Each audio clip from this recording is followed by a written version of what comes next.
کرو بحث ہار جاؤ گی، حسن اتنی بڑی دلیل نہیں۔ ایک گھر بنا، ایک رشتہ جڑا، اور پھر وہ وقت بھی آیا کہ وہ رشتہ ٹوٹ گیا۔ دو لوگوں نے مل کر جو قافلہ بنایا تھا، جس میں کچھ خواب تھے، کچھ خواہشات تھیں، کچھ سپنے تھے، وہ سب کچھ ٹوٹ گیا۔ نہ کہیں وہ مان رہا، نہ کہیں وہ محبت رہی۔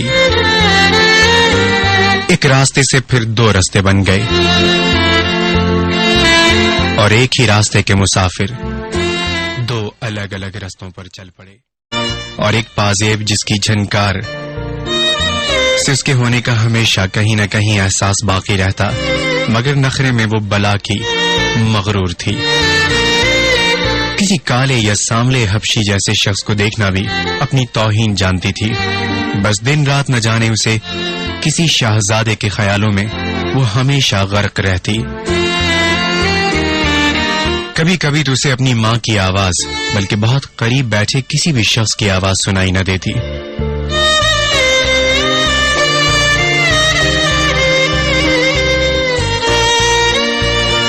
جب کبھی ماں غصے میں اس کی طرف بڑھتی یا کوئی جوتا اسے پھینک کے مارتی، ایک دم سے ہائے ماں کہتی، اپنے کندھوں کو سہلاتی،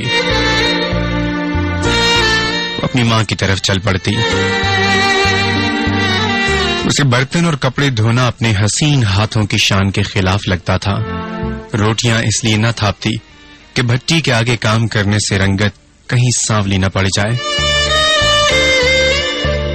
ہانڈی پکانی اسے آتی نہ تھی، اب لے دے کے رہ گیا گھر کے جھاڑو کا کام، تو وہ یہ کہہ کر ٹال جاتی کہ اماں تمہیں تو پتا ہے نا کہ مجھے دھوئیں مٹی سے نزلہ ہو جاتا ہے، میں یہ سب کچھ نہ کر سکوں گی، اور یہ مویا جھاڑو یہ کام مجھ سے نہ ہو سکے گا۔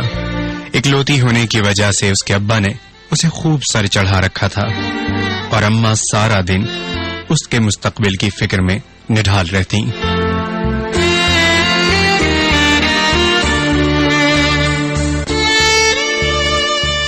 ماں نے بہت چاہا کہ اسے تعلیم پوری دلوائی جائے، 6ٹھی تک پڑھایا تھا، کچھ تو شعور آئے، پر رہی وہی جاہل بد دماغ لڑکی، بس ایک ہی کام بڑے سلیقے اور پابندی سے انجام دیتی، اور وہ تھا اس کے خواب دیکھنے کا کام۔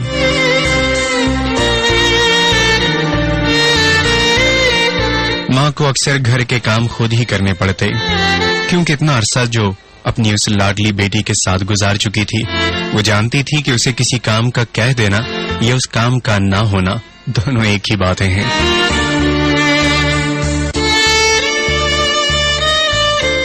لیکن اس عمر میں ماؤں کو گلے کیوں رہتے ہیں؟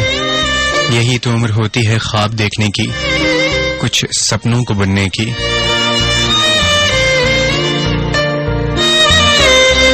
لیکن اب اتنا بھی کوئی سپنوں میں کیوں کر کھو جائے؟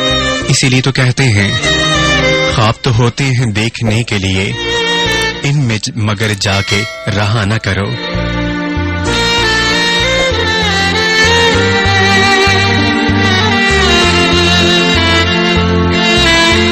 ماں نے ایک روز کپڑے دھوئے تو اپنی لاڈلی بیٹی سے یہ کہا کہ اسے جا کر ذرا چھت پہ تار پہ تو ذرا پھینکاؤ۔ کافی دیر ہو چکی لیکن بیٹی جی نیچے اتر کر نہ آئی، تو ماں نے جوتی ہاتھ میں تھامی اور سیدھی چھت پر چلی گئی۔ دیکھا تو مہارانی حسب معمول خوابوں میں گم ہے، اور بالٹی میں کپڑے جوں کے تون دھرے ہیں۔ ایک مرتبہ پھر ماں کی جوتی پڑنے پر ہائے اللہ کہتی نیچے کی طرف بھاگی۔ کچھ ایسا ہی حال رہتا اس پگلی کا۔ یہ تو تھا اس ماہتاب کی زندگی کا روزانہ کا معمول۔ پھر جب دور اس کے دوسرے گاؤں میں رہنے والے چچا نے اس کے لیے اپنے پیارے بیٹے دلیر علی کا رشتہ وہ لے کر اس کے گھر آئے، تو جہاں سارا خاندان خوش تھا، وہیں ماہتاب بی بی